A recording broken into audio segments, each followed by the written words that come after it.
যুক্তিখোলা ফাজিল degree মাদ্রাসা।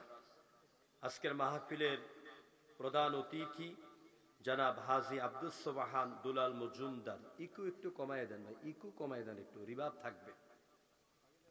আজকের মাহফিলে সম্মানিত বিশেষ অতিথিবৃন্দ এবং আজকের মাহফিলের আমন্ত্রিত ওলামায়ে কেরামের মধ্যে আলোচনা করেছেন দারুন নাজাত সিদ্দিকিয়া কামিল মাদ্রাসা ডেমরা ঢাকার হাদিস বিভাগের ছাত্র তরুণ বক্তা আমার অত্যন্ত স্নেহের প্রিয় ভাই মাওলানা মুহাম্মদ হাবিবুর রহমান। কথা বলেছেন আরেক সুমধুর কণ্ঠস্বর আলেমে দ্বীন যুক্তিখোলা ফাজিল মাদ্রাসার সম্মানিত উস্তাজ, চাউল ভান্ডার পূর্বপাড়া জামে মসজিদের সম্মানিত খতিব মাওলানা সাব্বির আহমদ সাহেব। কথা বলেছেন আমার সাথে অত্যন্ত প্রবীণ আলেম, এলাকসামের গর্বিত আলেম, আমার অত্যন্ত প্রিয় ভাই, সুন্দর সুমধুর কণ্ঠস্বর মাওলানা আব্দুল মালিক আশরাফি হাফেজাহুল্লাহ। উপস্থিত এলাকার বিভিন্ন পর্যায়ের ওলামায়ে কেরাম, চাউল এই যুক্তিখোলা বাজারের সম্মানিত ব্যবসায়ী ভাইয়েরা, পর্দার অন্তরালের শ্রদ্ধেয়া সম্মানিতা মা এবং বোনেরা, আসসালামু আলাইকুম ওয়া রাহমাতুল্লাহি ওয়া বারাকাতুহু। আমরা শীতের এই নৈশকালীন সময় কালেমাতুশ শুকর আদায় করছি, কৃতজ্ঞতা পেশ করছি।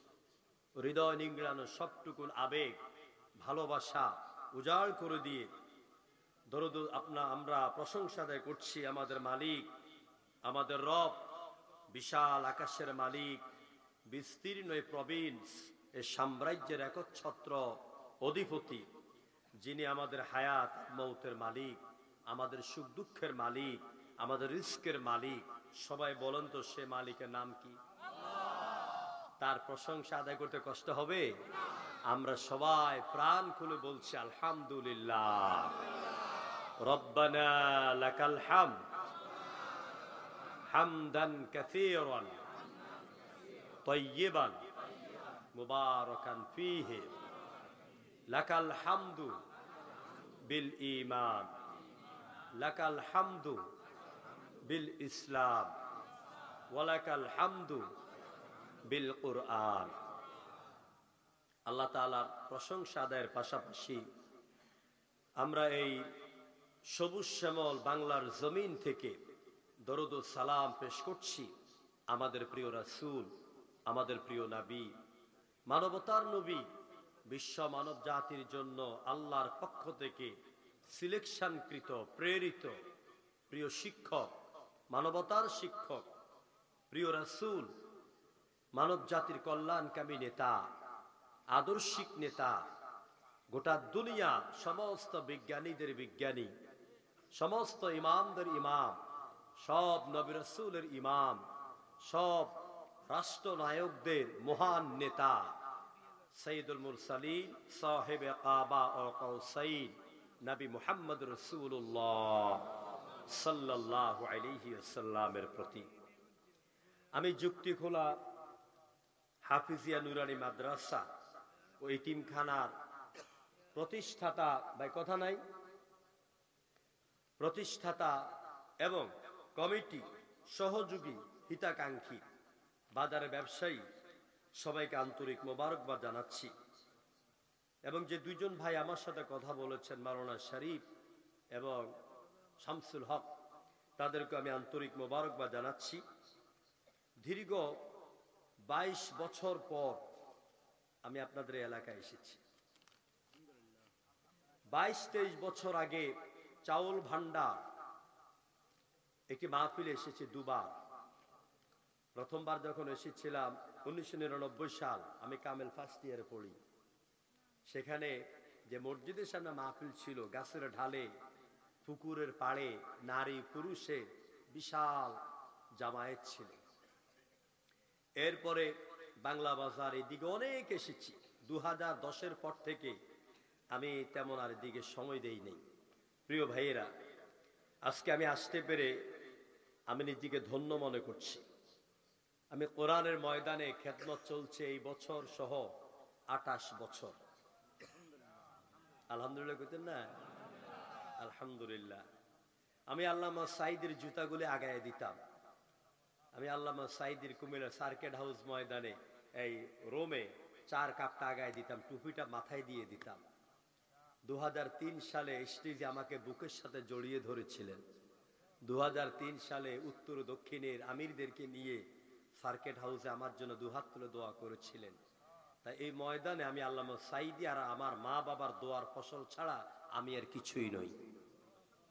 প্রিয় বন্ধুগণ,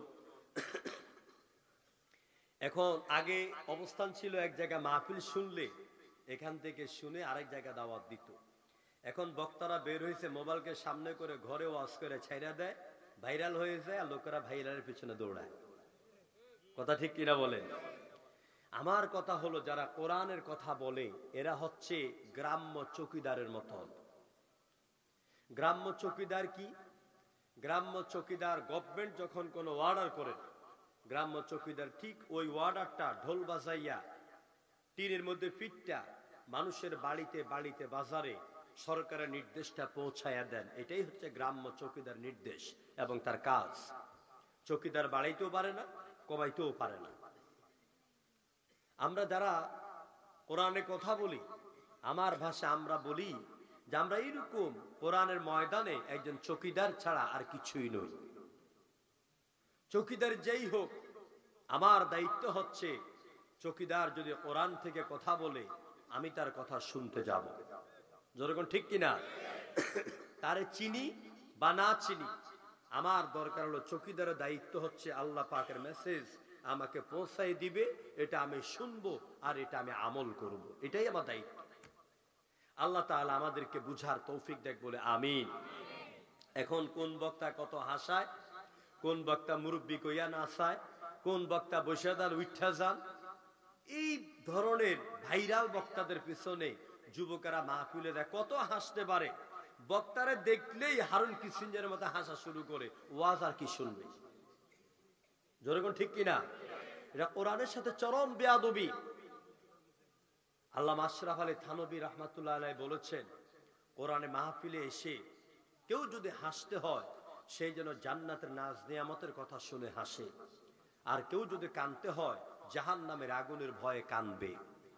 এটাই হচ্ছে নিয়ম। প্রিয় ভাইয়েরা, আমি ভূমিকা দেব না। আমি কোরআন থেকে আলোচনা শুরু করার আগে বাংলাদেশের বর্তমান প্রেক্ষাপট নিয়ে একটু কথা বলতে চাই। আমরা যে জমিনে বসে কথা বলছি এটা হচ্ছে অলিউল্লাহর জমিন, অসংখ্য অলির জমিন।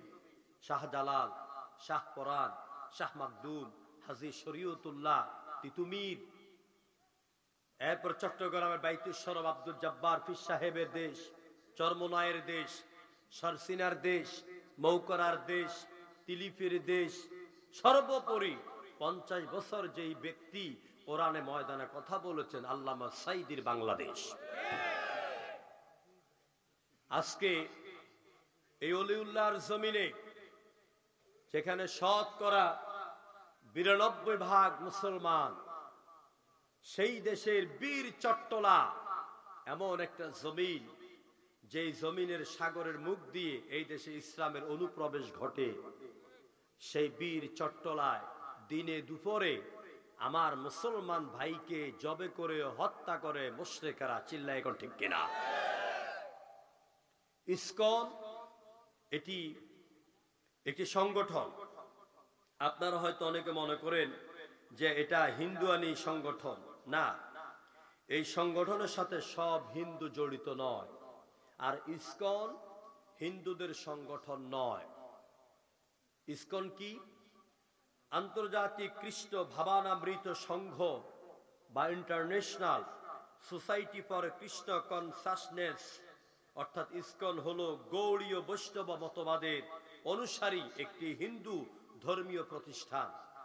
1966 সালে আমেরিকায় নিউ ইয়র্কে এটি অভয়চরণাবিন্দ ভক্তি বেদান্ত স্বামী প্রভুপাদ এই সংগঠনটি প্রতিষ্ঠা করে।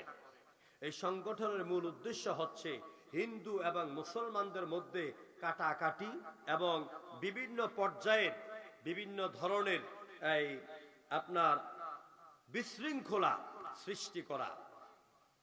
প্রিয় ভাইরা, এই সংগঠনটি পরিচালনা করে কারা?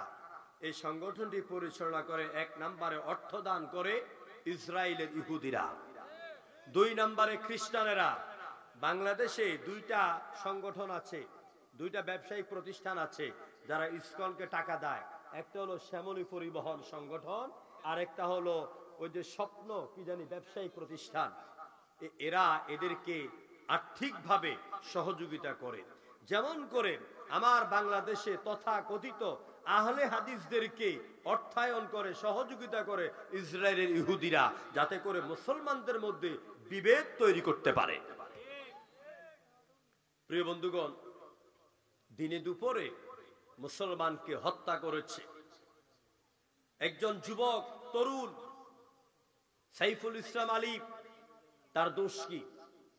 এই অ্যাডভোকেটকে হত্যা করার কারণ হচ্ছে যত নতুন নতুন লোকেরা ইসলাম কবুল করছে, তিনি তাদের হয়ে আদালতে লড়ে তাদের এফিডেভিট সহ যাবতীয় কার্যক্রম তিনি পালন করেন। এই জন্য ইসকনেরা তাকে টার্গেট করে দিনে দুপুরে কুপিয়ে হত্যা করে। এই আলিফের রয়েছে 2 বছর একটি কন্যা সন্তান, আর রয়েছে তার স্ত্রী 4 মাসের প্রেগনেন্ট অন্তঃসত্ত্বা। আমরা এই ভাইয়ের জন্য দোয়া করব, আল্লাহ পাক এই ভাইকে শহীদি মর্যাদা দান করুন। আমরা বলে আমিন। আমরা সব হিন্দুদেরকে দায়ী করছি না, কারণ আমি গত পরশু আসছি পাবনা থেকে, এর আগে আসছি রংপুর থেকে, বাংলাদেশের টেকনাফ থেকে তেতুলিয়া ঘুরে যা দেখছি, বর্তমান প্রেক্ষাপটে হিন্দু নারী এবং পুরুষ তাদের বক্তব্য হচ্ছে আগামী দিনে যদি বাংলাদেশের অর্থনীতি, বাংলাদেশের নারী পুরুষদের ইজ্জত সম্মান, তাদের ব্যবসা বাণিজ্য এগুলো নিরাপত্তা লাভ করে, হিন্দুরা বলতেছে যে একমাত্র একটা দল আছে, আমি নাম ভুলে বলি, যেই দলের হাতে দেশের অর্থনীতি আর মানুষের জালমাল নিরাপত্তা লাভ করবে, সেই দলের নাম হচ্ছে বাংলাদেশ জামাত ইসলামী। এটা হিন্দুদের বক্তব্য। অনেক হিন্দুরা এই দেশের কল্যাণ চান, অনেক হিন্দুরা এই দেশে শান্তি চান। এরা চাঁদাবাজি, দখলদারিত্ব, মারামারি, কাটাকাটি, আগের মতন আর স্বৈরাচারী মনোভাব বাংলাদেশে কেউ দেখতে চায় না। আমরা একটি কোরআনের শাসিত একটি রাষ্ট্র দেখতে চাই। জনগণ ঠিক কিনা? প্রিয় বন্ধুগণ, এই জন্য আসুন আমরা কোরআন থেকে আলোচনা করব, ধীরে ধীরে কিছু কথা বলবো, মন দিয়ে আশা করে শুনবেন, উঠা বসা করবেন না, নেহায়েত কোরআনের সাথে বেয়াদবি হবে। সবাই আমার সাথে পড়েন, আউযু বিল্লাহি মিনাশ শাইতানির রাজিম, বিসমিল্লাহির রাহমানির রাহিম। আলিফ লাম মিম, যালিকাল কিতাবু লা রাইবা ফীহি হুদাল লিল মুত্তাকিন আল্লাযীনা ইউমিনুনা বিল গায়বি ওয়া ইউকিমুনাস সালাতা ওয়া মিম্মা রাযাকনাহুম ইউনফিকুন। আমানতু বিল্লাহ, সাদাকাল্লাহুল আযীম। সূরা আল বাকারা কোরআনে কারীমের 2য় সূরা এবং কোরআনের সবচাইতে বড় সূরা সূরাতুল বাকারা। জোরে বলেন তো কি নাম? সূরাতুল বাকারা। আয়াত সংখ্যা হচ্ছে 286টি আয়াত। এর মধ্যে রুকু রয়েছে 40টি। সূরাটি অবতীর্ণ হয়েছে নবীজির মাদানী জীবনে, অর্থাৎ এই সূরাটি হচ্ছে মাদানী সূরা। আল্লাহ তাআলা ইরশাদ করছেন, আলিফ লাম মিম হরফে মুকাত্তাআত, বিচ্ছিন্ন অক্ষর। কোরআনে কারীমের 14টি সূরার শুরুতে এরকম বিচ্ছিন্ন অক্ষর রয়েছে 29টা, যেমন ইয়াসিন, তাহা, নুন, কফ, আলিফ লাম মিম, র, এরকম এরপর আল্লাহ বলছেন, যালিকাল কিতাবু লা রাইবা ফি, that is the book, there is no doubt in it. এটা এমন একটি বই যার মধ্যে কোনো ভুল নাই, কোনো সন্দেহ নাই।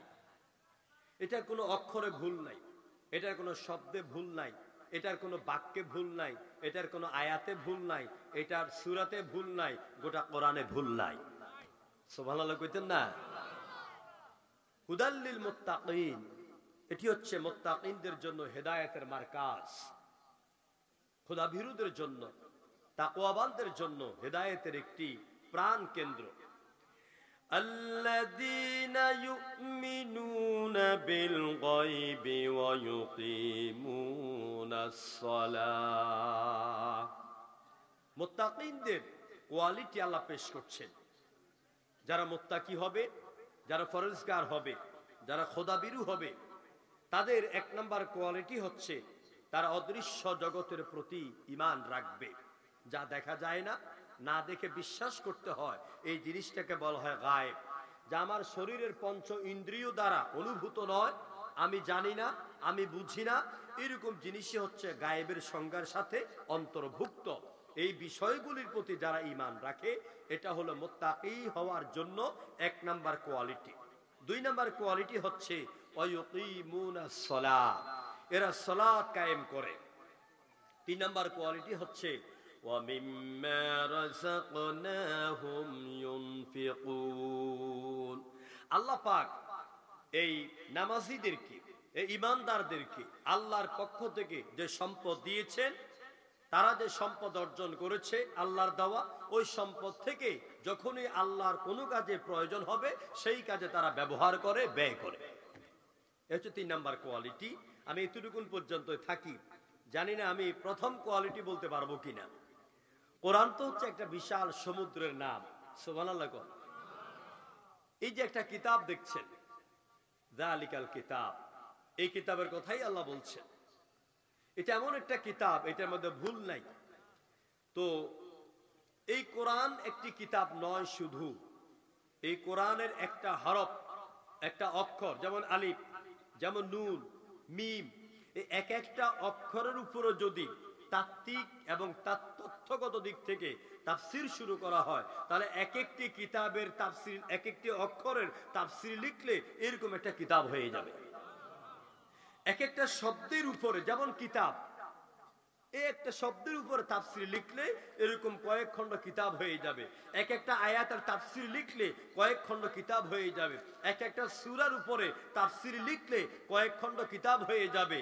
আর গোটা কোরআনের উপরে তাফসীর লিখেছেন আল্লামা কি যে বলে আলুসি রাহিমাহুল্লাহ, এবং তাফসীর রুহুল মাআনি যিনি লিখেছেন, এই তাফসীরে রুহুল মাআনি সম্ভবত 40 খণ্ডে লেখা হয়েছে। কোন আল্লাহু আকবার। সুতরাং এই কিতাবের তাফসীর শুরু করা যায়, শেষ করা যায় না। আল্লামা ইমাম রাজি, ইমাম ফখরুদ্দিন রাজি, তিনি বলেছেন, আমি কোরআনে তাফসীর করতে গিয়া কোরআনকে যদি একটা প্রাণী হিসেবে ধরা হয়, তাহলে সেই প্রাণীর হাড্ডি গুড্ডি গোস্ত খেয়ে ফেলছি, প্রাণীর গোস্ত আমি খেয়ে ফেলছি, কিন্তু হাড্ডিগুলি হজম করার ক্ষমতা আমার হয় নাই। এর মানে কি, আমি কোরআনের তাফসীর করে শেষ করতে পারি নাই। আল্লামা সাইদি 50 বছর ময়দানে কথা বলেছেন, তিনি কি কোরআনে তাফসীর করে শেষ করে ফেলেছেন? আল্লামা আজিজুল হক রাহিমাহুল্লাহ 58 বছর বুখারী খেদমত করেছেন, তিনি কি কোরআনে তাফসীর করে শেষ করে ফেলেছেন? না। আমার ভাইয়েরা, আমি আপনাদেরকে প্রথমত কোরআন নিয়ে কথা বলবো, যেহেতু যুক্তি খোলা হাফিজিয়া নুরানি মাদ্রাসা এতিমখানার উদ্যোগে মাহফিল। যেই ছেলেরা এখানে কোরআন শিখে, কোরআন মুখস্থ করে, আর যে মুহতারাম শিক্ষক বৃন্দ অল্প বেতনে তাদেরকে কোরআন শিক্ষা দিচ্ছেন, কেন কোরআন মুখস্থ করে, কেন হাফিজিয়া মাদ্রাসা প্রতিষ্ঠিত হলো? এই কোরআনকে বুঝতে হবে, কোরআনকে জানতে হবে, কোরআনের বৈশিষ্ট্য জানতে হবে, কোরআনের পরিচয় জানতে হবে। যালিকাল কিতাবু লা রাইবা ফি, এই আয়াত দিয়ে আমি কোরআনের কয়েকটা বৈশিষ্ট্য আপনাদের সামনে তুলে ধরব। এই কোরআনের এই কিতাবের যত বৈশিষ্ট্য আছে দুনিয়ার অন্যান্য কোন কিতাবের এত বৈশিষ্ট্য আর নাই। বলবে যে হুজুর দুনিয়াতে আর কি কি কিতাব আছে? ওদের ধর্মীয় কিতাব আছে নাকি নাই? সেগুলি কি? ত্রিপিটক, বেদ, বাইবেল, জিন্দাবেস্তা, উপনিষদ, মহাভারত, রামায়ণ, ভগবত গীতা, ঋগ্বেদ, অথর্বেদ, যজুর্বেদ, সামবেদ। আমার ভাইয়েরা, আমি ত্রিপিটক পড়ি, বেদ পড়ি, বাইবেল পড়ি, কোন কিতাবের ভিতরে আমি এমন কোন কথা পাই নাই যদি বেদ মানো, যদি বাইবেল মানো, ত্রিপিটক মানো, দুনিয়াতে শান্তি পাবে, জান মালে নিরাপত্তা পাবে, আর পরকালে জাহান্নামের আগুনের মুক্তি পাবে। কোন কিতাবে নাই। শুধুমাত্র কেবলমাত্র একমাত্র এই কোরআনের অনুসারী আমরা যারা, এই কোরআনের উপর আমরা যারা ঈমান এনেছি, আমাদের জন্য কোরআনের মালিক আল্লাহ পাক বলে দিয়েছেন, যারা কোরআনের উপর ঈমান আনবে, আল্লাহর উপর ঈমান আনবে, রাসূলের উপর ঈমান আনবে, আল্লাহ পাক তাদের ব্যাপারে বলে দিলেন, ফামান তাবিআ হুদায়া ফালা খাউফুন আলাইহিম ওয়ালা হুম ইয়াহজানুন। আমার আল্লাহ পাক বলেন, যেই ব্যক্তি এই কোরআনের ইত্তেবা করবে, কোরআন অনুসরণ করবে, দুনিয়ার জীবনে তাদের জন্য কোনো ভয় নাই, আর পরকালের জমিনে ওদের কলিজার ভিতর জাহান্নামের আগুনের কোনো চিন্তাও থাকবে না। এ ওয়াদা কার? ওয়াদা কার? আমরা সেই রকম একটি সমাজ প্রতিষ্ঠার আন্দোলনে যোগ দিয়েছি। যেরকম ঠিক কিনা? যারা যোগ দেন নাই এখনো, তাদেরকে বলবো, কোরআন ভিত্তিক সমাজ ব্যবস্থা প্রতিষ্ঠার যে আন্দোলন বিশ্বনবী করেছেন, দেখিয়েছেন, সেই আন্দোলনে শরীক হওয়া প্রত্যেক মুসলমানের উপরে ফরজ। প্রিয় বন্ধুগণ, কোরআনে কারীমের 1 নম্বর বৈশিষ্ট্য বললাম, এই কিতাব মানুষের পরিবারের কথা বলে, ব্যক্তি জীবনের কথা বলে, সামাজিক জীবনের কথা বলে, রাষ্ট্রের কথা বলে, পররাষ্ট্রনীতির কথা বলে, ব্যবসার কথা বলে, যুদ্ধের কথা বলে, সংসারের কথা বলে, বিয়ে শাদীর কথা বলে, শিক্ষানীতির কথা বলে, সর্বোপরি আল্লাহ পাকের জমিনে আল্লাহ রাজনীতি করার কথা বলে। কোরআনে কারীমের 2 নম্বর বৈশিষ্ট্য হলো, এই কোরআন নির্ভুল, কোনো ভুল নাই। প্রশ্ন হলো ভুল নাই কেন? জবাব হচ্ছে, কোরআন যিনি আল্লাহর পক্ষ থেকে নবীর কাছে নিয়ে এলেন, তিনি ছিলেন এক বিশ্বস্ত ফেরেশতা, নাম হলো রূহুল আমিন। বিশ্বস্ত ফেরেশতা নাম হচ্ছে জিব্রাইল। কি নাম? জিব্রাইল। অনেক বিশ্বস্ত। আল্লাহ পাক এরকম চিঠিটা এই খামের ভিতরে ঢুকাইয়া প্যাকিং করে দিয়েছে। জিব্রাইল রাস্তার মধ্যে কোথাও খোলেন না, ঠিক এইভাবে এনে রাসূলের কলবের মধ্যে এলকা করেছে, নিক্ষেপ করে দিয়েছে। কোরআন বলে দিচ্ছি, নাযালা বিহির রূহুল আমিন। আল্লাহ পাক বিশ্বস্ত ফেরেশতা জিব্রাইলের মাধ্যমে আলা কলবিকা মুহাম্মদ, মুহাম্মদের কলবের মধ্যে কোরআনকে নাযিল করে দিয়েছে। এইজন্য কোরআনে ভুল নাই। আর নবীর আদত কি ছিল, অভ্যাস কি ছিল?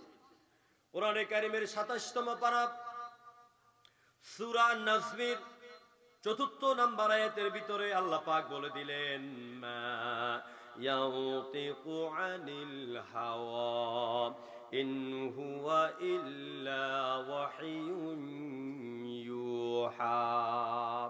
আমার নবী নিজের মন থেকে, প্রবৃত্তি থেকে, ইচ্ছা করি কোনো কথা বানায়া চুরাইয়া বলেন না। তিনি যা বলেন আল্লাহর ওহীর আলোকেই তোমাদের সামনে কথা বলে।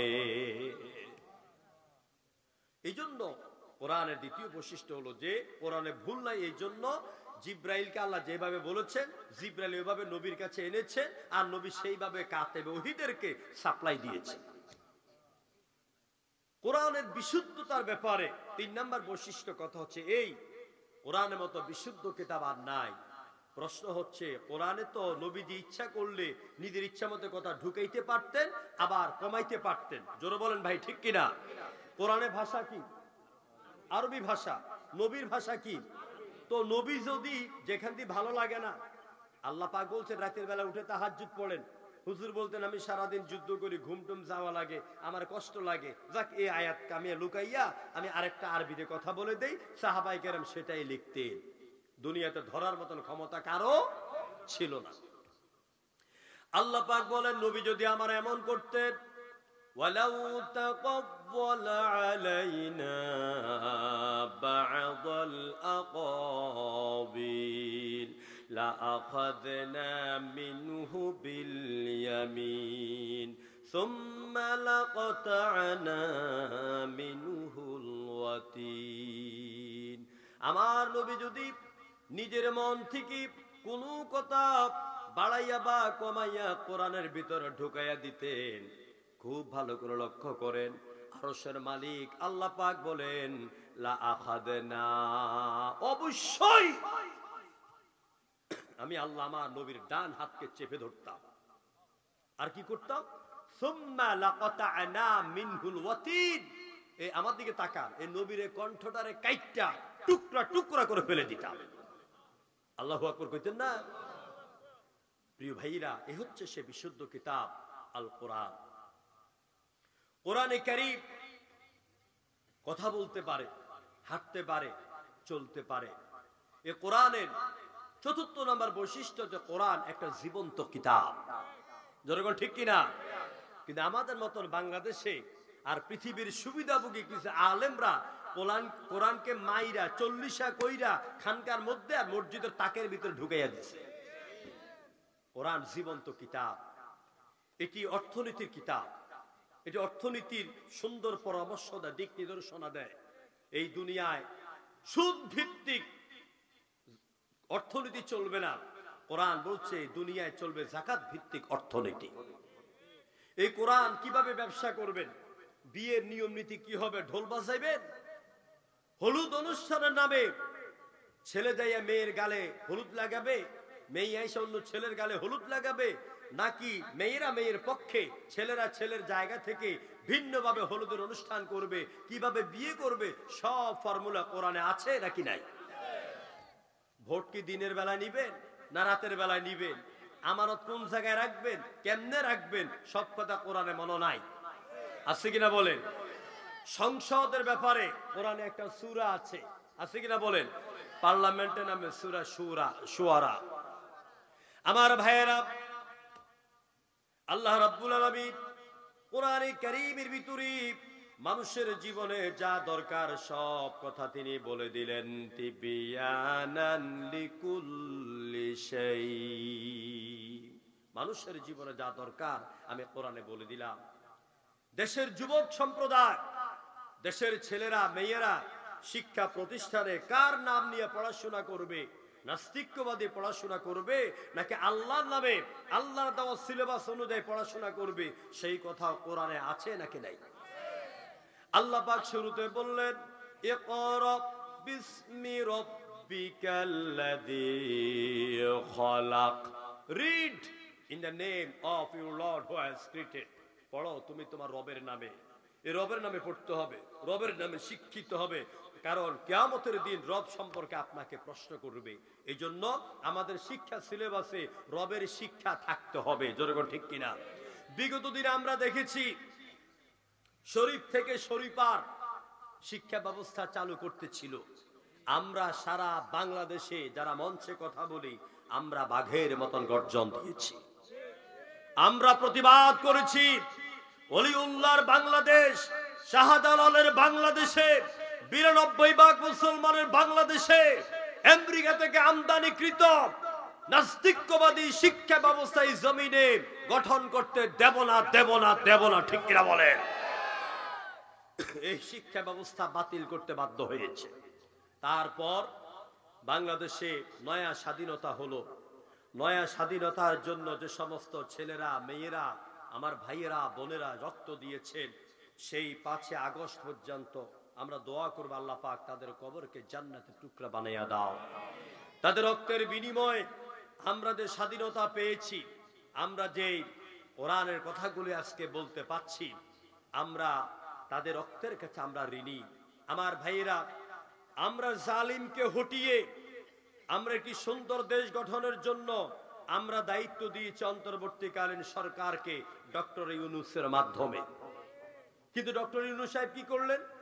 ডক্টর ইউনূসের সরকারের সময় কয়েকদিন আগে, হয়তো আপনারা দেখেছেন, মাস দেড়েক আগে তারা একটা শিক্ষা কমিশন করেছে।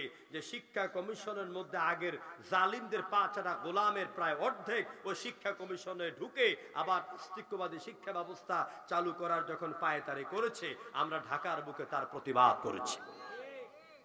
কারণ যে শিক্ষা ব্যবস্থার মধ্যে আল্লাহ পাকের কোরআনের ইলম থাকবে না, ওহী থাকবে না, হাদিসে শিক্ষা থাকবে না, ওইসব শিক্ষা ব্যবস্থা দিয়া আবু বকর, ওমর, উসমান, আলী, খাব্বাব, খুবাইব এদের উত্তরসূরি তৈরি হতে পারে না। এজন্য সম্ভাবনাময় বাংলাদেশকে যদি গড়তে হয়, কোরআনের ছায়া দিয়া যদি ঢাকতে হয়, কোরআনের চাদর দিয়া যদি এই দেশের অর্থনীতির চাকাকে মুড়ি দিতে হয়, তাহলে অবশ্যই কোরআন ভিত্তিক, হাদিস ভিত্তিক, ইসলাম ভিত্তিক শিক্ষা ব্যবস্থাকে প্রাধান্য দিতে হবে। প্রিয় বন্ধুগণ, সেই শিক্ষা ব্যবস্থার একটি অংশ হচ্ছে যুক্তিকুলা হাফেজিয়া নুরানি মাদ্রাসা। এই কোরআন এখানে শেখানো হয়। যে ছেলেগুলি কোরআনের পঞ্চ বৈশিষ্ট্য হচ্ছে, একটি কিতাব দুনিয়াতে মাত্র আছে যে কিতাবের আগা থেকে গোড়া মুখস্থ করা যায়। ঠিক কিনা বলেন? আরেকটা কিতাবের নাম বলেন তো? বেদ, বাইবেল, ত্রিপিটক মুখস্থ করা যাবে? আমি অনেক কষ্টে একটু বেদের কয়েকটা পংক্তি মুখস্থ করেছি, দাঁত ভাঙিয়ে গেছে। আপনাদেরকে একটু শোনাবো। বেদ: হোতার মিন্দ্র মহাসুরিন্দ্রা অল্লং শ্রেষ্ঠং অল্লাম রহস্যল্ল কাং বরস্য নিরিখাত কম। মজা লাগে না? এগুলি মানুষের তৈরি করা তন্ত্র। আবার আমরা যে কালেমা পড়ি, কি মজার কালিমা! লা ইলাহা ইল্লাল্লাহু মুহাম্মাদুর রাসূলুল্লাহ। ঠিক কিনা বলেন? কি সুন্দর কালিমা! আমি প্রায় জায়গায় কথাগুলি বুঝাই। আর ওদের কালিমা কি? লা ইলাহা ইল্লা ইল্লতি হরতি পরম পদম জন্ম বৈকুণ্ঠ ব্রত ইন্নতি। প্রিয় ভাইরা, সুতরাং কোরআনে কথা বলতে গেলে অনেক সময় লাগবে। আমি শুধু আপনাদের কি যালিকাল কিতাবু লা রাইবা ফি এই আয়াতের উপর ভিত্তি করে কোরআন সম্পর্কে আপনাদেরকে ধারণা দিতে চাই। যদি আমরা দুনিয়াতে সঠিক পথ পেতে চাই আর পরকালে আমরা মুক্তি চাই, অবশ্যই আমাদেরকে কোরআনের কাছে আসতে হবে। আমার আল্লাহ রাব্বুল আলামিন বলেন, ইন্না হাযাল কুরআনা ইয়াহদি লিল্লাতী হিয়া আকওয়াম। এটা হলো সেই কোরআন, যেই কোরআন গোটা জাতিকে সঠিক পথ দেখিয়ে দেয়। এবারে আসুন, যারা কোরআন থেকে মুখ ঘুরায়, কোরআনের কথা শুনলে পরে মুখ ঘুরায়, ওয়াজের ময়দানে বক্তার নাম শুনে দেখে যে এটা আমার দলের হুজুর কিনা, আমার দলের হুজুরের মতন মাথায় টুপি দেয় কিনা, তাহলে মাহফিলে আসে, নহয় আসে না। ঠিক না? এরকম লোক কোনো বাংলাদেশে নাই? আছে কিনা বলে? আচ্ছা, এই জানা লোকদের মধ্য থেকে একদল লোক কোরআন থেকে মুখ ঘুরায়। এরা 2 ঘন্টা আলোচনা করে, ওয়াজ করে। এদের 2 ঘন্টা ওয়াজের মধ্যে মুরব্বীদের কথা ছাড়া, আকাবিরদের কথা ছাড়া কোরআনের দলিল খুঁজে পাওয়া যায় না। প্রিয় বন্ধুগণ, এ হলো এক শ্রেণী যারা কোরআনের সঠিক দাওয়াত দান থেকে এবং কোরআনের অনুসরণ থেকে, কোরআনের পথ থেকে মুখ ঘুরায়। এ হলো এক শ্রেণী। 2 নাম্বার আরেক শ্রেণী আছে, যারা নামে নামে কোরআনকে বিশ্বাস করে, ঠিক করে কোরআনও পড়তে পারে না, তারপরে আবার কোরআনও পড়ে, তাহাজ্জুদও পড়ে, উমরাও করে, আবার তাদের দলেই কোরআনের মাহফিলে বিগত দিনে 144 চালু করেছে। যেরকম ঠিক কিনা? এরাও কোরআন থেকে মুখ ঘুরিয়েছে। এখন যারা কোরআন থেকে মুখ ঘুরায়, যাদের কাছে কোরআনের দাওয়াত ভালো লাগে না, কোরআন ভিত্তিক আন্দোলন ভালো লাগে না, এই জমিনে, এই পার্লামেন্ট, এই আদালত কোরআন দিয়ে চলুক যাদের সহ্য হয় না, যারা মুখ ঘুরায়, তাদের ব্যাপারে আল্লাহর ফতোয়া কি? আল্লাহ রাব্বুল আলামিন বলেন, ومن أعرض عن ذكري فإن له معيشة ضنكا ونحشره يوم القيامة أعمى আমার আল্লাহ পাক বলেন যারা কোরআন থেকে এরাস হয়ে যায়, কোরআন থেকে মুখ ঘুরিয়ে নেয়, তাদের জন্য এই জমিনে আল্লাহর পক্ষ থেকে গজব দুইটা। কয়টা গজব?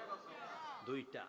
একটা গজব হচ্ছে ওমান আওরাদান যিকরি ফাইন্না লাহু মাঈশাতান দনকা। এই দুনিয়ার বুকে আল্লাহ তাদের সম্মান, তাদের ইজ্জত, তাদের থাকা খাওয়া, তাদের চলাফেরা, থাকার রাস্তা, থাকার বাড়ি সব সংকীর্ণ করে দেন। আর পরকালের ময়দানে আল্লাহ তাদেরকে অন্ধ করে তুলবেন। এখন আপনারা বলবেন যে হুজুর, যারা কোরআন থেকে মুখ ঘুরায় এদের থাকা খাওয়ার জায়গা আল্লাহ সংকীর্ণ করে দেন, ওইরকম প্রমাণ টমান তো আমরা দেখি নাই। দেখছেন আপনারা? দেখেন নাই, আমি দেখাই দিচ্ছি। যারা কোরআনের বিরোধিতা করেছে, কোরআনের আলেমদেরকে হত্যা করেছে, ইসলামের উপরে আঘাত করেছে, কোরআনের তালিম হয়, কোরআনের বক্তব্য হয়, এখানে জঙ্গিবাদী অস্ত্রের বিভিন্ন মহলার কথা আলোচনা করা হয়, তাই বলে তারা আলেমদেরকে, কোরআনের দাড়িদেরকে বিগত 15 বছর গ্রেফতারের পরে গ্রেফতার করেছে। এই যে তারা কোরআন থেকে মুখ ঘুরাইলো, মুখ কোরআনের সাথে বেয়াদবি করলো, আল্লাহ পাক কিভাবে তাদের থাকা খাওয়া অর্থ সংকীর্ণ করে দিলেন দেখেন।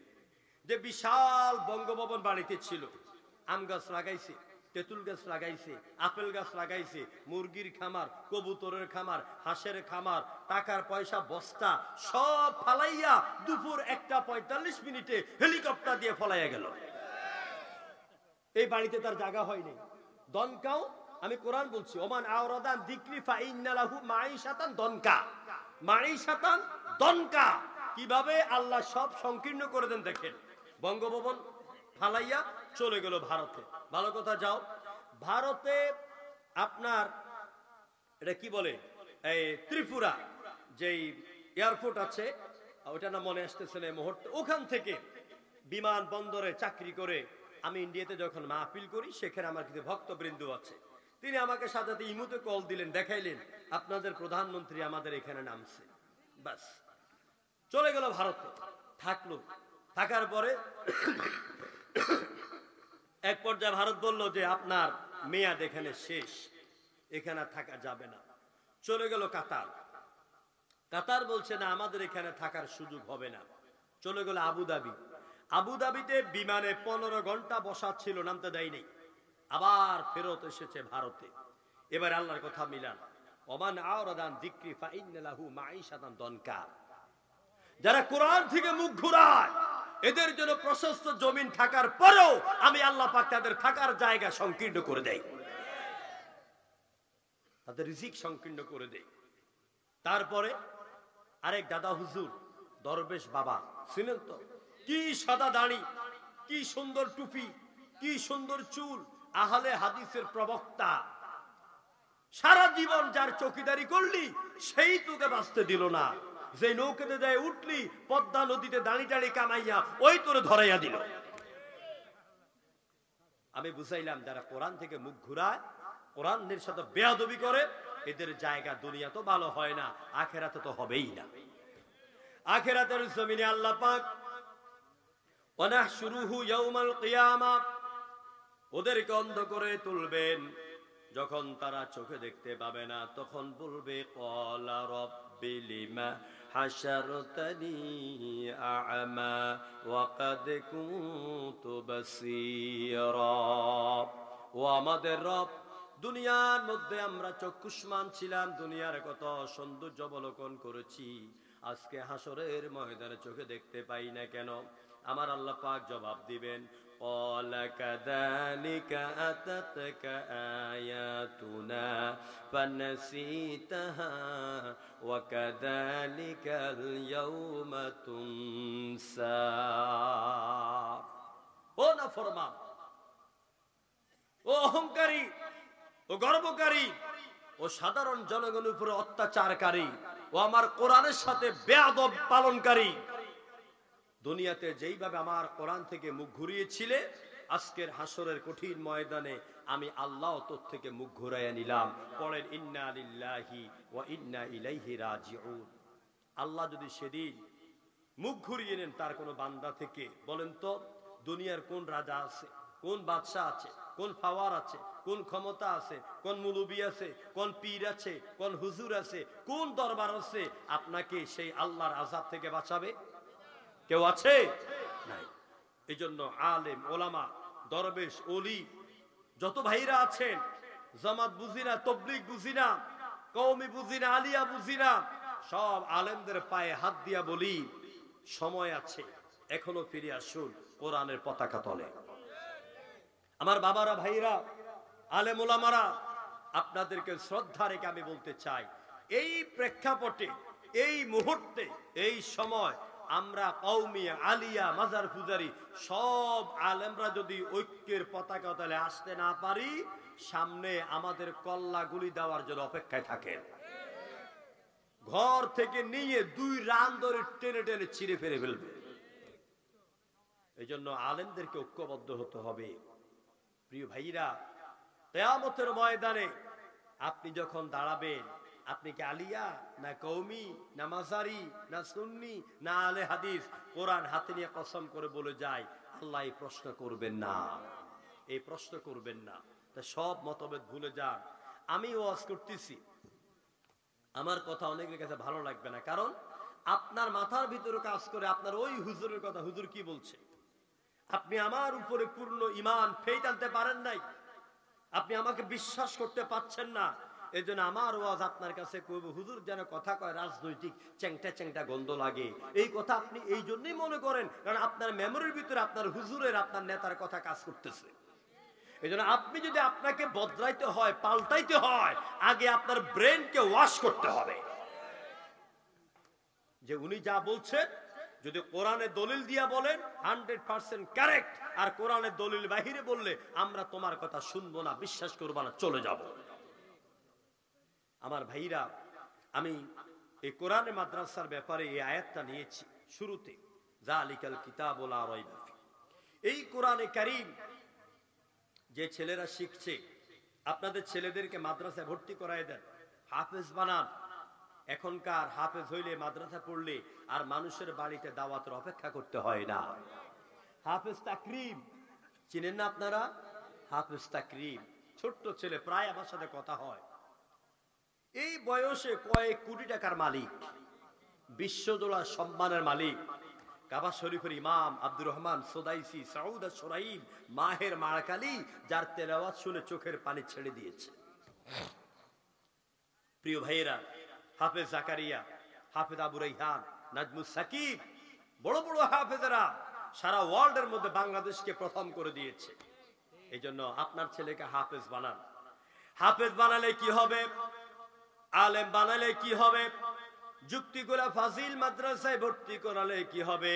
যুক্তি খোলা হাফেজিয়া মাদ্রাসায় ছেলেকে মেয়েকে ভর্তি করালে কি হবে? قال النبي صلى الله عليه وسلم من قرأ القرآن فاستظهره فحل حلاله وحرم حرامه أدخله الله الجنة।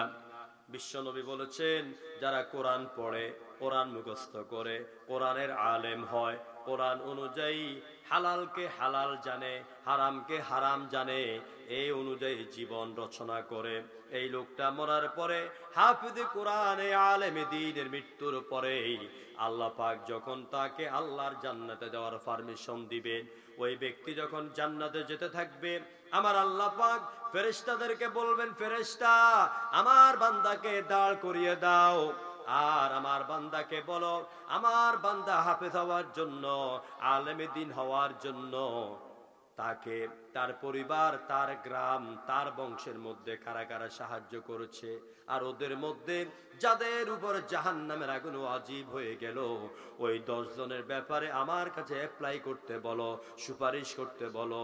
আমি আল্লাহ পাক অনুমতি দিলাম, ওর সুপারিশ কবুল করে নেব, আর তাকে আমার ওই 10 জনকে নিয়ে জান্নাতে যাওয়ার পারমিশন দিয়া দেব। প্রিয় ভাইরা, এই জন্য হাফেজে কোরআন বানাইলে লাভ না ক্ষতি? লাভ না ক্ষতি? এটা গেল ছেলেকে মেয়েকে আলেম যদি বানান লাভ। 2 নাম্বার, আপনার আর আমার লাভের কথা বলি, আপনার আর আমার লাভের কথা বলি। এই যে কোরআন দেখতে পাচ্ছেন, এই কোরআনটা যদি আপনি আমি সকালবেলা পড়ি, আমি কিন্তু হাত তোলায় বেয়াদবি করব না, এরপর জিজ্ঞেস করি আচ্ছা বলেন তো গত 1 সপ্তাহে একদিনও ফজর নামাজের পরে আপনার তেলাওয়াত বাদ যায় নাই, এরকম কেউ বলতে পারবেন? এরকম কেউ আছে? একদিনও বাদ যায় নাই? মাশাআল্লাহ, 2 জন 3 জন পাইছে আলহামদুলিল্লাহ, কিন্তু বেশিরভাগ আমরা পাই নাই। আমি হাত তোলাবো না, বেয়াদবি করব না। এই কোরআন যারা সকালবেলা তেলাওয়াত করেন, বিকাল বেলা তেলাওয়াত করেন, মৃত্যুর পরে যদি আল্লাহ পাক আপনার নসিবে জান্নাত রেখে দেন, আমার আল্লাহ পাক বলবে বান্দা আমার জান্নাতে উঠো। এখন বলেন তো দেখি, জান্নাত উপরে নাকি নিচে? জান্নাত উপরে। সিদরাতুল মুনতাহা থেকে জান্নাতের সীমানা শুরু। ইনদা সিদরাতুল মুনতাহা হিয়া জান্নাতুল মাওয়া। জান্নাতে ওঠার জন্য আপনার সামনে লিফট পরিবেশন করবে আর বলবে ইকরাত ওয়ারতাক ওয়ারাতিল কামা কুনতা তুরাতিলু ফিদ দুনিয়া। বান্দারে, দুনিয়াতে ফজরের পরে মাগরিবের পরে নামাজের ভিতরে ধীরে ধীরে যেইভাবে কোরআন তেলাওয়াত করেছো, আজকে ওইভাবে কোরআন তেলাওয়াত করো। যেখানে তোমার মুখস্থ তেলাওয়াত শেষ হয়ে যাবে, জান্নাতের 1টা সিঁড়ি 2টা সিঁড়ি বাইতে বাইতে যেখানে তোমার তেলাওয়াত শেষ, এটাই তোমার জান্নাতের বাড়ি হয়ে যাবে। তাহলে কোরআন নিয়ে কথা শেষ। যারা কোরআন পারি না, কোরআন শিখবো, কোন ইনশাআল্লাহ, কোন ইনশাআল্লাহ। যারা পারি নিয়মিত তেলাওয়াত করব, কোন ইনশাআল্লাহ। যারা তেলাওয়াত করেন প্রতিদিন সকালবেলা অর্থ সহ পড়বেন, কোন ইনশাআল্লাহ। আল্লাহ তৌফিক দেখ বলে আমিন। যদি 2টা ছেলে থাকে, পারলে 2টাকে, নতুবা 1টা ছেলেকে এই হাফিজি মাদ্রাসায় ওয়াকফ করে দিবেন। রাজি আছেন না আপনারা? ছেলে নাই, মেয়ে নাই, কারে দিবেন? 5,000 টাকা মাসে মাসে, 2,000 টাকা মাসে মাসে, 10,000 টাকা 1 বছরে আল্লাহর কোরআনে মাদ্রাসা ওয়াকফ করে দিবেন। একটা ছেলের দায়িত্ব নিয়া যে ও থাকা খাওয়ার দায়িত্ব আমার, আমি তারে হাফেজ বানাইয়া দিব। এরকম পারবে না দায়িত্ব নিতে? আল্লাহ তৌফিক দেখ বলে আমিন।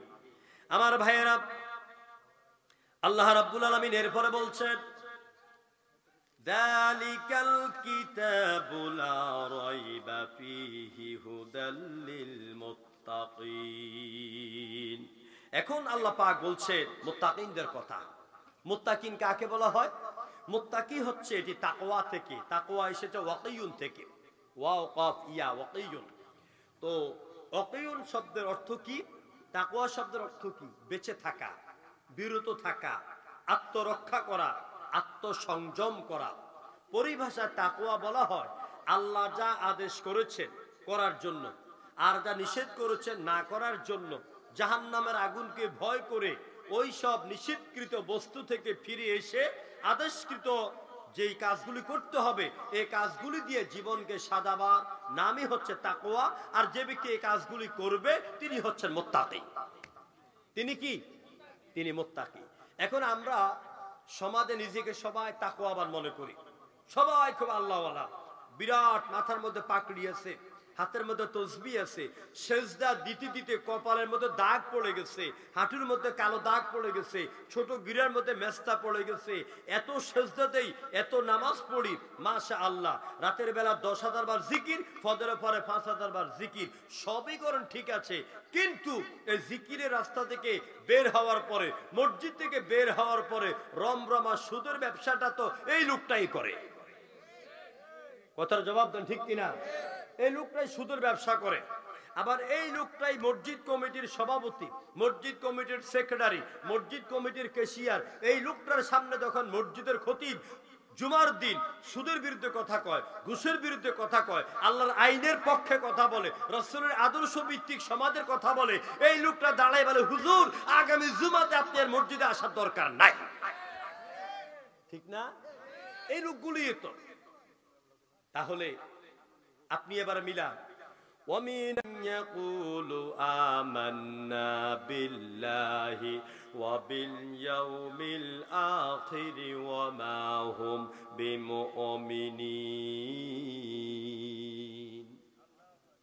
আমার আল্লাহ পাক বলে লোকদের মধ্যে অনেক লোক আছে, আমি আল্লাহকে বিশ্বাস করি, আল্লাহর উপর আমি ঈমান এনেছি, পরকালকে বিশ্বাস করি।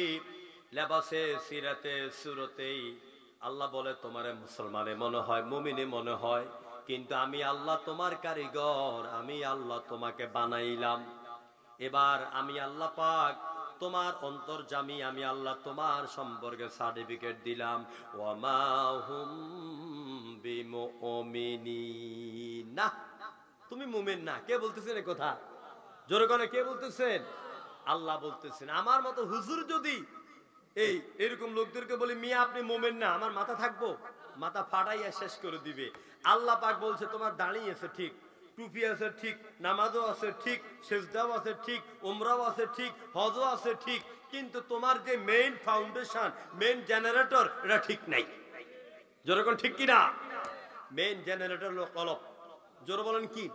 কলব, রূহ, আত্মা, হার্ট আর সোল, এটা তো ঠিক নাই। যেই কলবের মধ্যে আপনাদের কষ্ট হচ্ছে মনে নাকি? কষ্ট হচ্ছে?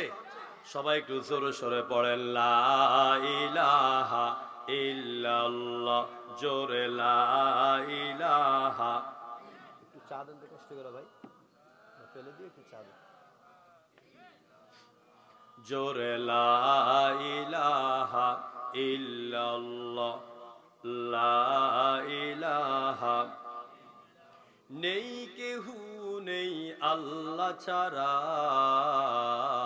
লা ইলাহা ইল্লাল্লাহ, জোরে সবাই লা। পাখির গানে গানে, হাওয়ার তানে তানে, ওই নামেরি পাই মহিমা, ওই নামেরি পাই মহিমা, হলেই আপন হারা হালা, লা ইলাহা ইল্লাল্লাহ, লা। তারার চোখে চোখে, চাঁদের মুখে মুখে, ওই নামেরি নূর দেখা যায়, ওই নামেরি নূর দেখা যায়, হলেই পাগল পারা, লা ইলাহা।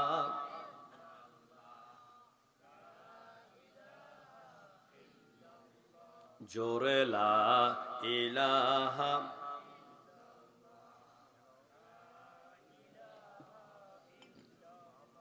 লা ইলাহা ইল্লাল্লাহু মুহাম্মাদুর রাসূলুল্লাহ, জোরে বলেন সাল্লাল্লাহু আলাইহি ওয়াসাল্লাম।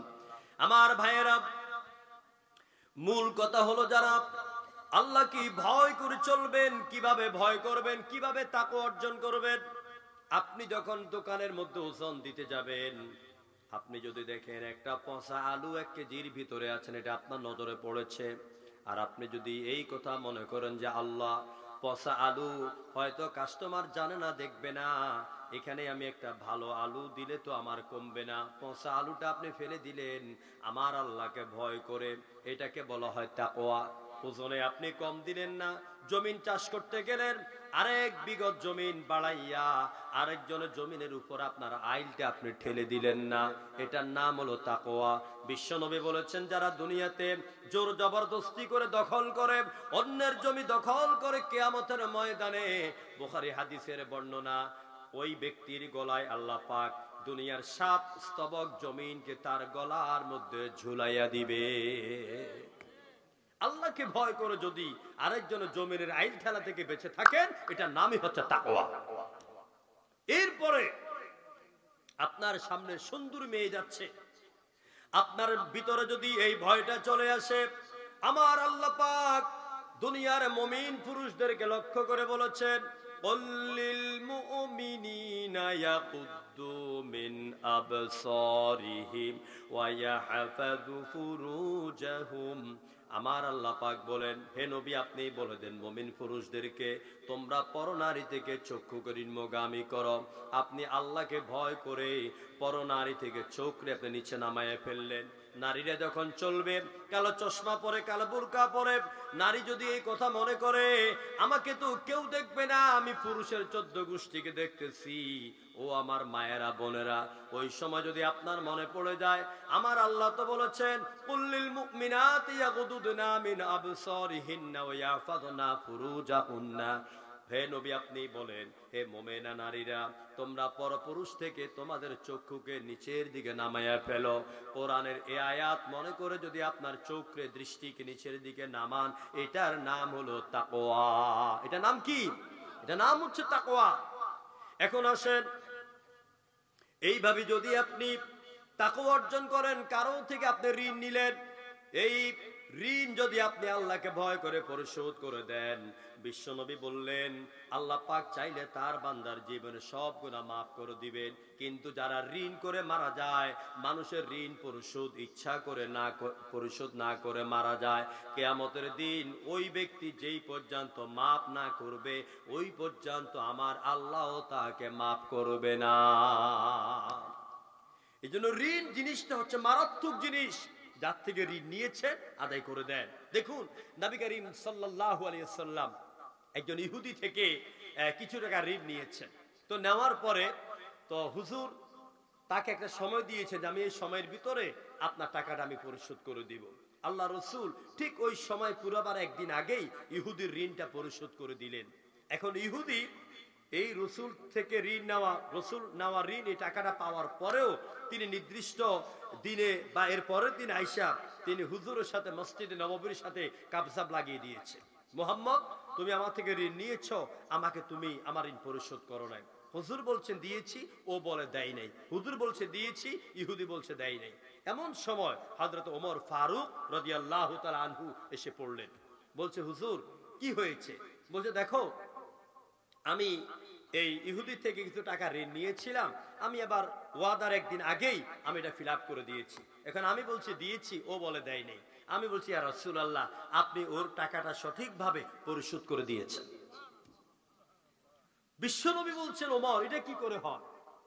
যখন আমি তার থেকে টাকাটা ঋণ নেই তখনও তুমি ছিলে না, যখন আমি টাকাটা পরিশোধ করে দেই তখনও তুমি ছিলে না, তো তুমি মাঝখান দিয়ে আইসা আমার পক্ষে সাফাই গাও কেন?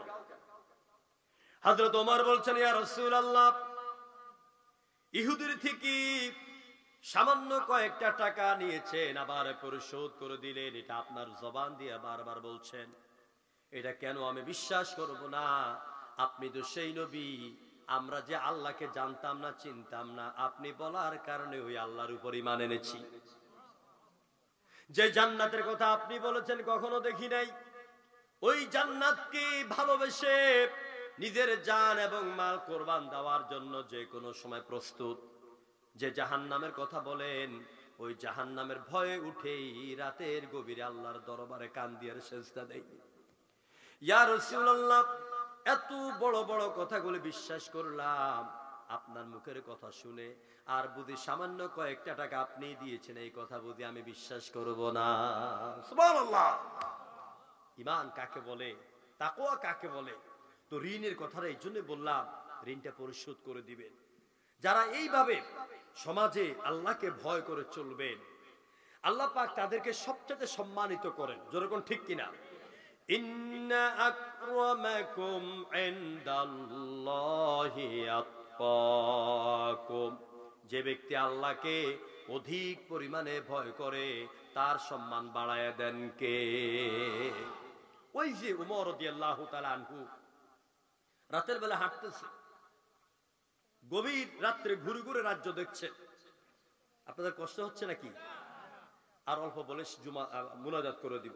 তো গভীর রাত্রে হাঁটতে হাঁটতে তিনি শুনতেছিলেন যে একটা মা মেয়ে একটা ঘরের ভিতরে, ছোট্ট কুড়ি ঘরের ভিতরে কথোপকথন করছে। আমার বাবারা, ভাইয়েরা, মা বলছেন মেয়ে উটের দুধ দহন করে আনলাম, বাকি কাজটা তুমি করো।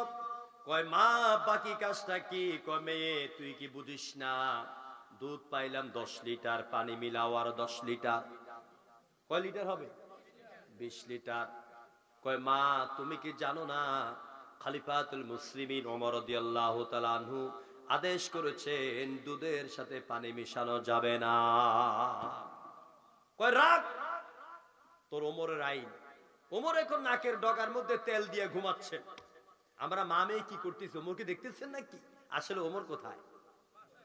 ওমর ঘরের পাশে দাঁড়িয়ে শুনতেছে। ও মেয়ে জবাব দিচ্ছে, মা ওমর আইন জারি করে দিয়েছেন নাকের ডগার মধ্যে তেল দিয়ে ঘুমান, কিন্তু মা শুনে রাখো ওমরের আল্লাহ আমার তোমার আল্লাহ তিনি নাকের ডগার মধ্যে তেল দিয়া ঘুমান না। আল্লাহু আকবার, আর জোরে বলেন আল্লাহু আকবার। আল্লাহ কি ঘুমান? লা তাখুযুহু সিনাতুন ওয়ালা নাওম। আল্লাহর ঘুমও নাই, আল্লাহ তন্দ্রাও নাই। আমার ভাইরা, ওমর কোনো কথা না বলে চুপটি মেরে সরে পড়লেন, বাড়ি চলে গেলেন। যাওয়ার পরে সকালবেলা ছেলেদেরকে ডাকলেন, ছেলেরা আমি তো বুড়া হয়ে গেছি, বিয়ে করার বয়স নাই, আমার কাছে একটা জান্নাতি মেয়ে আছে, তোমাদের মধ্যে কে আছে ওকে বিয়ে করার? অর্ধ পৃথিবীর শাসক হযরত ওমর রাদিয়াল্লাহু তাআলা আনহু তিনি তার ছেলেকে বিয়ে করাবেন কুড়ে ঘরের বস্তির একটা মাইয়াকে। এবারে বলেন এই মেয়ের মর্যাদা বাড়ায় দিল কে? আরো জোরে বল কে? কিসের কারণে? তাকওয়ার কারণে। আল্লাহু আকবার। এই জন্য মায়েরা বোনেরা আপনাদেরকে বলি, পর্দা করবেন। আপনার চেহারা লাবণ্যতা, সৌন্দর্য, লিপস্টিক, ঠোঁট পালিশ, আউলা বাউলা চুল ছাইরা দিয়া আপনি মনে করবেন আমার সৌন্দর্য মানুষকে দেখাইলে যুবকদের জিহ্বার পানি পড়বে, আমাকে লোকেরা দেখবে, আমার ব্যাপারে ভালো প্রস্তাব আসবে। না, আপনি কলাকে যদি ছিলে ফেলেন, এই কলাকে ছিললে যদি আপনি দোকানের মধ্যে দেন, কেউ কিনবে? কেউ কিনবে? কেউ কিনবে না। মেয়েরা কলার সুলকার মতো, এরা পর্দার ভিতরে থাকলে এদের মর্যাদা আল্লাহ বাড়াইয়া দিবে। পবিত্র পুরুষের জন্য পবিত্র নারী, অপবিত্র নারীর জন্য অপবিত্র পুরুষ। জানাকারের জন্য জানাকারী নারী, পরকিয়া করা পুরুষের জন্য পরকিয়া নারী। আর খাদিজা, এরপর রাবেয়া বসরি, এরপরে আপনার ফাতেমা, আয়েশার উত্তর শরীদের মতন আবু বকর, ওমর, খাব্বাব, খুবাইব, আব্দুর রহমান ইবনে আউফ, এরকম তাকওয়াবান লোক আল্লাহ তাদের জন্য মিলিয়ে দিবে। এখন আসুন, আল্লাহকে যদি ভয় করে চলেন লাভটা কি হবে? আল্লাহ পাক বলেন, ওমাইয়াত্তাকিল্লাহা ইয়াজআল লাহু মাখরাজা। আল্লাহকে যদি ভয় করে চলেন, অল্প আয়ের মাধ্যমে আল্লাহ আপনার চলার ফেরার সুন্দর ব্যবস্থা করে দিবে। মসজিদের ইমামরা বেতন পায় কত? 5,000, 8,000, 10,000, 15,000, না হয় 20,000। ছেলে বিয়ে দেয়, মেয়ে বিয়ে দেয়, ছেলেকে পড়ায়, মেয়েকে পড়ায়, সংসার চালায়, ডাক্তারের কাছে যায়, অল্প টাকা দিয়া কি সুন্দর করে চলে যাচ্ছে। ঋণ নাই, বেশি পাওয়ার উচ্চাকাঙ্ক্ষা নাই। আল্লাহ তাকে আরো কি সুন্দর পোশাক পরে স্মার্ট ভাবে চলে, দেখতে মায়া লাগে। চিল্লায় এখন ঠিক কিনা? কারণ হালালের মধ্যে বরকত আছে, হারামের মধ্যে বরকতও নাই, আরামও নাই। উদাহরণ, কুত্তা প্রতি বছর বাচ্চা দেয় কয়টা? 7টা, 8টা, 9টা, ঠিক কিনা বলেন? 7, 8টা, 9টা বাচ্চা দেয়। খুঁজলে, এই এলাকায় খুঁজলে ওই পরিমাণ বাচ্চা কি পাওয়া যাবে? যাবে না। আর গরু বাছুর দেয় একটা। সারা বাংলাদেশে কোরবানি ঈদের সময় এই যুক্তি খোলা বাজার, বুসি বাজারে গরুর অভাব হয়? অভাব হয় না। বুঝাইলাম কি? অর্থাৎ হারামে আরাম নাই, হারামে বরকত নাই। যত হারাম পথে অর্জন করেন, সুদ খাইয়া, ঘুষ খাইয়া, দেখবেন বউয়ের কলারা, মেয়ে একটা ল্যাংড়া, ছেলে একটা খোঁড়া, হুন্ডালে অ্যাক্সিডেন্ট করে পড়ে গেছে। অর্থাৎ মানুষের কলজে হাত দিয়া জোর করে অন্যায় ভাবে যে অর্থ রোজগার করেন, এই রোজগারের কোনো বরকত হবে না। আসুন আমরা আল্লাহকে ভয় করি। আল্লাহ পাক বললেন, ইন্নাল মুত্তাকিনা মাফাজা। যারা আল্লাহকে ভয় করে চলে তারা দুনিয়াতেও সফল, পরকালেও সফল। এবার আল্লাহ পাক বলছেন, এই মুত্তাকি হওয়ার জন্য আমি আল্লাহ 5টা কোয়ালিটি বললাম। আমি তাফসীর করব না, ব্যাখ্যা করব না, শুধু আঙ্গুলে গনে গনে মুখস্থ করে যান। 1 নাম্বার কোয়ালিটি হলো আল্লাযীনা ইউমিনুনা বিল গায়ব। যারা অদৃশ্যের প্রতি ঈমান আনে। আল্লাহকে দেখা যায়? জোরে করে দেখা যায়? জান্নাত দেখা যায়? জাহান্নাম দেখা যায়? ফুলসিরাত দেখা যায়? হাসর ময়দান দেখা যায়? এগুলির প্রতি আমরা ঈমান এনেছি নাকি আনি নাই? আমরা ঈমান এনেছি। আমরা ঈমানের মৌলিক অর্থ হচ্ছে আল্লাহকে পূর্ণ সত্তা হিসেবে বিশ্বাস করা, সকল ক্ষমতার মালিক আল্লাহ, আল্লাহ দেওয়ার মালিক, আল্লাহ নেওয়ার মালিক, আল্লাহ সুস্থ রাখার মালিক, আল্লাহ অসুস্থ করার মালিক, আল্লাহ উন্নতি দেওয়ার মালিক, আল্লাহ অবনতি দেওয়ার মালিক, আল্লাহ রোগ দেওয়ার মালিক, আল্লাহ ভালো করার মালিক। কোন দয়াল বাবা, কোন খাজা বাবা, কোন ল্যাংটা বাবা, কোন সবুজ সালু বাবা, কোন পীর বাবা, কোন বুজুর্গ বাবা, আল্লাহর কুদরত, আল্লাহর রুবুবিয়ত, আল্লাহর সিফাত, আল্লাহর এই কুদরত, কোনটার মধ্যে কোন দয়াল বাবা খাজা বাবাকে যদি ঢুকান তাহলে আপনি শিরক করলেন, কবিরা গুনাহ করলেন, আপনার ঈমান নষ্ট হয়ে যাবে। 2 নম্বরে ইয়াকিমুনাস সালাহ, মুত্তাকি হতে হলে নামাজ লাগবে। নামাজ অবশ্যই নামাজ বললে সওয়াব হয় না, সালাত বললে 40 নেকি হয়। সালাত বললে কয় নেকি হবে? 40 নেকি। নামাজ বললে সওয়াব হবে না, কারণ গোটা কোরআনের মধ্যে নামাজ এই শব্দটা নাই। আছে নাকি? নাই, গোটা কোরআনের মধ্যে নাই। আছে সালাত। এই সালাতের 4টি অর্থ, আমি সেদিকে যাচ্ছি না, তবে আমি এতটুকু বলি, একজন ঈমানদার আল্লাহর উপরে ঈমান আনার পরে ঈমানের প্রথম দাবি হচ্ছে এই নামাজ আদায় করা, সালাত আদায় করা। একটা লোক ধরুন এখন হিন্দু থেকে মুসলমান হয়েছে, ইসলাম কবুল করেছে, তার উপর এখন প্রথম দাবি হচ্ছে সালাতুল ইশা আদায় করা। এখন দেখুন, আমরা নামাজের ওয়াজ সবাই জানি, গুরুত্ব সবাই জানি, কিন্তু আমাদের সমাজে অধিকাংশ লোক নামাজ আদায় করে না। জনগণ ঠিক কিনা? নামাজের সময় বসে মোবাইল টিপে, নামাজের সময় মোবাইল দোকানে বসে বসে আড্ডা মারে, চায়ের কাপটা ডান আপনার বাম হাতে আর সিঙ্গাটা ডাইন হাতে। সিঙ্গা ছিলেন কথা কয় না?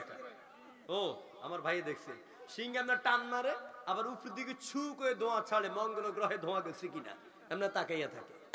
মুসলমান মসজিদে জামাত হয়, নামাজে যায় না। আমি আপনাদেরকে একটা কথা বলে যাই, যারা আজান হওয়ার পরে মুসলমান দাবি করে এইরকম লোক ইচ্ছা করে নামাজ পড়ে না, তাদেরকে বলবেন তারা পাগল। তারা কি? তারা পাগল। যেমন এই মঞ্চে, এই মাহফিলে কোন বিবেকবান মানুষ, জ্ঞানী মানুষ, জ্ঞান আছে, বুদ্ধি আছে, হুঁশ আছে, ল্যাংটা অবস্থায় যেমন এখানে আসতে পারে না, তেমন করে একজন ঈমানদার আজান হওয়ার পরে দোকানের মধ্যে বসে থাকতে পারে না। একটা বিবেকবান মানুষ এখানে ল্যাংটা অবস্থায় আসলে যেমন পাগল হবে, ঠিক কোন ঈমানদার আজান শোনার পরে মসজিদে না গেলে সে ওইরকম পাগল হবে।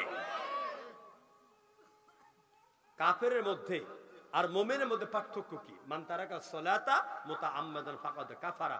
মুমিনে নামাজ ছাড়ে না, মুমিনে নামাজ ছাড়ে না, মুত্তাকি নামাজ ছাড়ে না, ঈমানদার নামাজ ছাড়ে না, কাফেরে, মুশরিকে, হিন্দু এরা নামাজ পড়ে না। এই হলো পার্থক্য। ওরা নামাজ পড়ে না, মুমিনে নামাজ ছাড়ে না। তাহলে মুত্তাকি হওয়ার জন্য 1 নম্বর কোয়ালিটি ঈমান বিল গায়ব, 2 নম্বরে ইকামাতুস সালাহ, নামাজ কায়েম করতে হবে। 3 নম্বর কথা শেষ, তারা আল্লাহর পথে ব্যয় করে। আল্লাহ আমাকে আপনাকে যে সম্পদ দিয়েছে, এই সম্পদ আমার আপনার না, এগুলি তদারককারী আমি। এগুলি আল্লাহ পাক কিছু কিছু বান্দাকে বাছাই করে দেন যে সে কোন পথে এগুলি ব্যয় করে। আপনার টাকা আপনি ইচ্ছা করলেই গানের অনুষ্ঠানে দিতে পারবেন না, আপনার টাকা আপনি ইচ্ছা করলেই যাত্রার অনুষ্ঠানে দিতে পারবেন না, আপনার টাকা আপনি ইচ্ছা করলেই মানব রচিত মতবাদ প্রতিষ্ঠার আন্দোলনে, রাজনীতিতে আপনি দিতে পারবেন না। এই টাকা দিয়েছেন আল্লাহ আপনাকে, এই টাকা আপনাকে ব্যয় করতে হবে ফি সাবিলিল্লাহ, জিহাদ ফি সাবিলিল্লাহ, জমিনের দ্বীন কায়েমের জন্য, কোরআনের রাষ্ট্র গঠনের জন্য আপনার সর্বস্ব আপনি আল্লাহর রাস্তায় ব্যয় করা, এটা ঈমানের দাবি। আসুন আল্লাহ তাআলা আমাদেরকে কথাগুলো আমল করার তৌফিক দেখ বলে আমিন। আরো জোরে বলুন আমিন।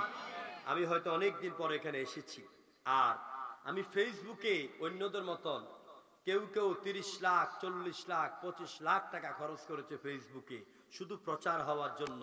এই জন্য লক্ষ লক্ষ লোক তাদের মাহফিল হয়, কারণ তারা ভাইরাল। আমি ওইরকম ভাইরাল কথাও বলি না, আর ইউটিউবের পিছনে লাখ লাখ টাকাও আমি খরচ করি না। আমি দ্বীনের কথা বলে যাচ্ছি। ছাত্র জীবন 1995 সাল থেকে এইভাবে চলে যাচ্ছে আল্লাহ পাকের দ্বীনের কথা বলে। আমি দোয়া চাই মৃত্যু যাতে করে দ্বীনের হক কথাগুলি মানুষের সামনে বলতে পারি। আল্লাহ তৌফিক দেখ বলে আমিন। আগামী 4 জানুয়ারি এখানে দাঁড়াচ্ছ না কোথায়?